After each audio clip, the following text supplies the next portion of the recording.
ये गीता उपदेश वो परम सत्य है जिसे अपनाकर हर व्यक्ति दुख कलेश मुक्त होकर सफल सुखद जीवन जी सकता है। इस लेख में गीता की 15 ऐसी बातें बताई गई हैं जिसके ज्ञान की जरूरत हर व्यक्ति को पड़ती है। मनुष्य का संघर्ष जितना बाहरी होता है उतना ही आंतरिक भी चलता रहता है। सोच और कर्म का संतुलन ही सफल जीवन का मंत्र है।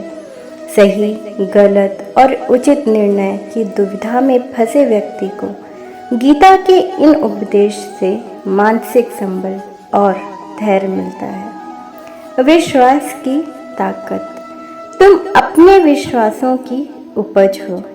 तुम जिस चीज़ में विश्वास करते हो तुम वही बन जाते हो।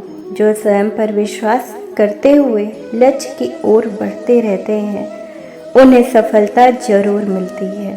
अगर व्यक्ति अपने लक्ष्य के लिए कर्म में पूरे मन से लग जाता है और उसे कर्म करने से खुशी मिलती है तो सफलता उससे दूर नहीं है। मृत्यु से भय व्यर्थ है। हर व्यक्ति के मन में मृत्यु का भय होता है। इस संसार का जब से निर्माण हुआ है तब से जन्म मृत्यु का चक्र चलता आ रहा है। यही प्रकृति का नियम है। इस सत्य को स्वीकार करके भय मुक्त होकर आज में जीना चाहिए। किसी को भी आने वाले पल के बारे में कुछ नहीं पता होता, लेकिन इस संशय में भयभीत रहने से जीवन नहीं जिया जा सकता। कर्म सबसे ऊपर आता है। श्री कृष्ण अर्जुन से कहते हैं कि व्यक्ति कर्म करने के लिए ही पैदा हुआ है और बिना कर्म किए कोई रह नहीं सकता। फल की चिंता करना व्यर्थ है क्योंकि इससे मनुष्य का मन काम से भटकने लगता है। किसी कर्म में सफलता मिलती तो क्या हुआ, असफलता भी ज्ञान के द्वार खोलती है। अगर बिना फल की चिंता किए कर्म करते रहोगे तो सफलता और मन की शांति जीवन भर तुम्हारा साथ नहीं छोड़ेगी। जो कर्म फल से विरक्त होकर कर्म करता जाता है उसका आध्यात्मिक ज्ञान बढ़ता जाता है। हमेशा स्वार्थी होना गलत है। जो व्यक्ति हमेशा स्वार्थ प्रेरित होकर फल की चिंता करते हुए कर्म करते हैं और सिर्फ फल ही उन्हें कर्म करने को प्रेरित करता है, ऐसे लोग दुखी और बेचैन रहते हैं क्योंकि उनका दिमाग हमेशा इसी उलझन में फंसा रहता है कि उन्हें क्या फल मिलेगा। स्वार्थी व्यक्ति सुखी नहीं रह पाता और ऐसे व्यक्ति से कोई भी संबंध नहीं बनाना चाहता। इसलिए स्वार्थ से ऊपर उठें और दूसरों का हित भी सोचें। क्रोध से सबका नुकसान होता है। क्रोध या गुस्सा करना व्यक्ति के दिमाग में उथल पुथल पैदा कर देता है।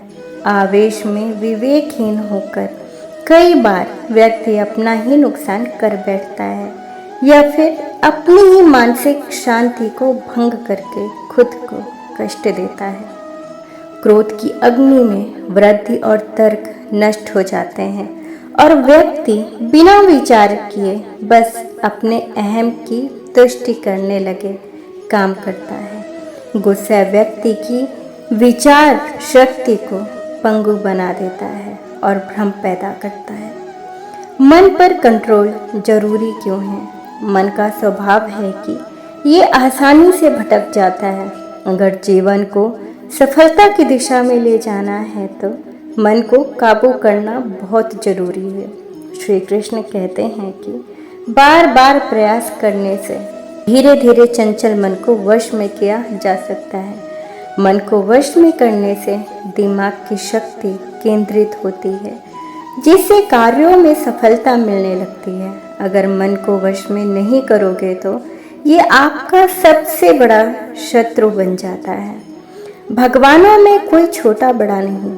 इस संसार में ईश्वर कई रूपों में जाना जाता है। इनमें से कोई भी रूप बड़ा छोटा नहीं है। परमात्मा का हर रूप समान है।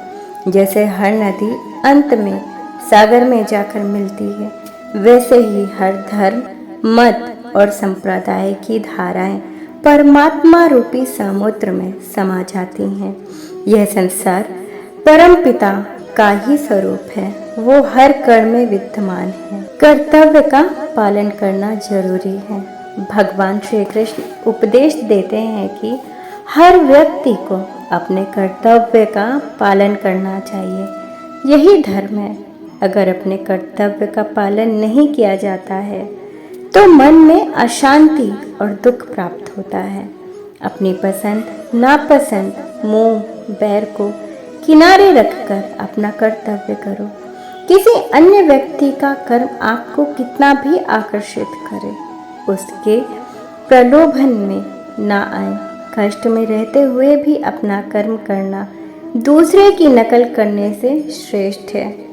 अपने कर्म और कर्तव्य का पालन ही जीवन का सही मार्ग है। कर्तव्य में दोष देखकर पीछे ना हटें, क्योंकि हर कर्म में कोई ना कोई छोटा बड़ा दोष हो सकता है। जैसे अग्नि के साथ धुआं भी होता है। सदैव कर्म करो, कर्म करने से पहले विचार करो, लेकिन बहुत ज़्यादा विश्लेषण मत करो। अधिक विश्लेषण और संशय अकर्मता पैदा करता है। ध्यान करने से परमात्मा का अनुभव किया जा सकता है। श्री कृष्ण कहते हैं कि शारीरिक कर्म से ज्ञान का मार्ग उच्च है और ज्ञान मार्ग से भी ऊपर ध्यान मार्ग है। ध्यान मार्ग पर बढ़ने से ईश्वर को अनुभव किया जा सकता है। जो व्यक्ति मन और इंद्रियों को शांत करके पूर्ण विश्वास से अपना ध्यान भगवान में लगाता है, उसे ईश्वर का ज्ञान और अस्तित्व अवश्य अनुभव होता है। जो हर जगह हर जीव मनुष्य में ईश्वर को देखता है, सबके हित में लगा रहता है, उस पर परम पिता अवश्य कृपा करते हैं। ज्ञान मार्ग हो या भक्ति मार्ग, समर्पण, प्रेम, विश्वास ही आपको ईश्वर के प्रकाश की ओर ले जाता है। भगवान की पूजा बहुत से लोग करते हैं, लेकिन उनको शांति क्यों नहीं मिलती? क्योंकि भगवान आपके मन में निवास करता है। उसे पता है कि आपका भाव क्या है। अधिक शक करने वाला कभी खुश नहीं रह सकता। श्री कृष्ण गीता में कहते हैं कि संशय करने वाले का विनाश हो जाता है, इसलिए संदेह करने से बचें। अधिक संदेह करने से मन की शांति भंग हो जाती है और व्यक्ति भ्रमित होकर अपने संबंधों को नष्ट कर डालता है। जिसे शक करने की आदत पड़ जाती है, उसे इस लोक या परलोक में भी शांति नहीं मिलती। सत्य की खोज ठीक है, लेकिन बिना सच जाने कल्पनावश होकर संदेह करने का अंत दुख, कलेश, पश्चाताप के रूप में होता है। अति करने से बचें। जीवन में संतुलन बहुत जरूरी है। किसी भी चीज़ की अति करना अच्छा नहीं है। जैसे सुख आने पर प्रमाद करना और दुख आने पर निराशा में डूबे रहना, दोनों ही गलत हैं। असंतुलन जीवन की गति और दिशा को बाधित करता है, जिससे अनावश्यक कष्ट और दुखों का जन्म होता है। जिसके मन, विचार और कर्म संतुलन है, उसे ज्ञान मिल जाता है और ज्ञान से ही सदा के लिए शांति, संतुष्टि मिलती है। सही कर्म से ज्ञान और मुक्ति संभव है। गीता के उपदेशों में कर्मयोग का सिद्धांत कहता है कि संसार से विरक्त होना ही मुक्ति का उपाय नहीं है। संसार में रहकर एक गृहस्थ अपने कर्मों का पालन करते हुए कर्म फल से विरक्त होकर मुक्ति प्राप्त कर सकता है। सही विचार और उचित कर्म भी आसक्ति को खत्म करने में सक्षम है। अच्छे कर्म कभी व्यर्थ नहीं जाते, चाहे ये दुनिया हो या परलोक। ज्ञान और कर्म एक हैं। एक अज्ञानी कर्म और ज्ञान को अलग अलग समझता है, लेकिन एक ज्ञानी जानता है कि दोनों एक ही हैं। लोग ज्ञान की बातें तो करते हैं, लेकिन उसका पालन नहीं करते। बिना पालन किए ज्ञान कोरा रह जाता है। ज्ञान का अनुभव नहीं होता। गीता कहती है कि ज्ञान बढ़ने की नहीं बल्कि अनुभव करने की वस्तु है, और अनुभव बिना कर्म किए नहीं मिलता। इच्छा दुखों का मूल है। इस संसार में जितनी भी चीज़ें सांसारिक सुख की श्रेणी में आती हैं, उनकी एक शुरुआत और अंत जरूर होता है। इन सांसारिक सुखों का अंत दुख, कष्ट और दुर्गति के रूप में होता है। इच्छाओं का अंत नहीं है। एक पूरी होती है तो दूसरी नई इच्छा आ जाती है।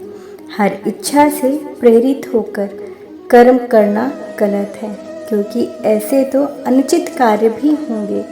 इच्छाओं से विचलित ना हो, उन्हें एक विरक्त दर्शक बनकर देखो और वे चली आएंगी। भगवान ही सबसे बड़ा सहारा है। परम पिता ही एकमात्र हमारे आधार हैं और अपने हैं। इस संसार में कोई भी अकेला नहीं है। ईश्वर में विश्वास रखते हुए जो मनुष्य कर्म पथ पर बढ़ता जाता है, वो सदा शांति, सुख और मुक्ति पाता है। भूत और भविष्य की चिंता करना व्यर्थ है। वर्तमान ही सत्य है। जो भी पूर्ण समर्पण से ईश्वर की शरण में आता है, परमात्मा उसका कल्याण अवश्य करते हैं।